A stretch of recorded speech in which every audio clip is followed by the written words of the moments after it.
Hello bachcho, let's read the question. The question says, having become an expert on gel electrophoresis, you are asked to examine a gel.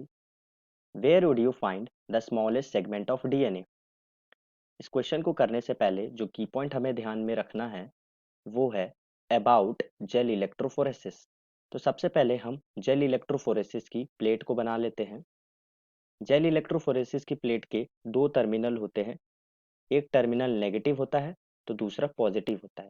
Negative terminal के सामने Wales पाए जाते हैं जिसके अंदर हम लोग आरी से कट किए गए डीएनए फ्रेगमेंट्स को प्लेस करते हैं। अच्छा, जो ये वेल होता है ये नेगेटिव टर्मिनल के पास ही क्यों पाया जाता है?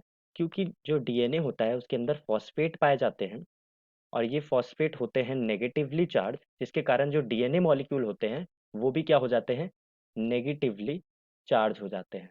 तो ये negatively charge DNA molecule negative electrode के सामने रिपल्सन क्रिएट करवाते हैं, जिसके कारण ये डीएनए फ्रेगमेंट आगे की तरफ मूव करते हैं और नेगेटिव डीएनए मॉलिक्यूल और पॉजिटिव इलेक्ट्रोड के बीच में अट्रैक्शन होता है, जिसके कारण ये फिर आगे की तरफ मूव करते हैं।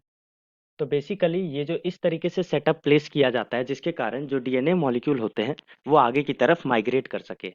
अब जो सबसे स्मॉलेस्ट फ्रेगमेंट होते हैं वो हल्के होते हैं, जिसके कारण वो बहुत आगे तक पहुंच जाते हैं और जो सबसे बड़े फ्रेगमेंट होते हैं वो पीछे रह जाते हैं, जिसके कारण हम ये कह सकते हैं जो सबसे हमारा जो स्मॉलेस्ट सेगमेंट होगा वो पॉजिटिव इलेक्ट्रोड की तरफ पाया जाएगा और वेल्स से दूर पाया जाएगा।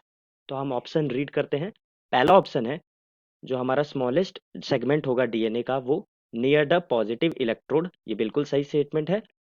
Farthest away from the wells, बिल्कुल सही स्टेटमेंट है। तो हमारा करेक्ट ऑप्शन हो जाएगा ऑप्शन ए।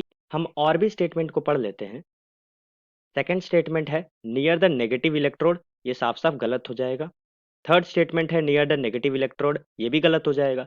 फोर्थ स्टेटमेंट है नियर द मिडिल, नहीं, मिडिल के अंदर ऐसे डीएनए सेगमेंट पाए जाएंगे जो ज़्यादा छोटे भी ना हो जो ज़्यादा बड़े भी ना हो, तो ये भी गलत हो जाएगा।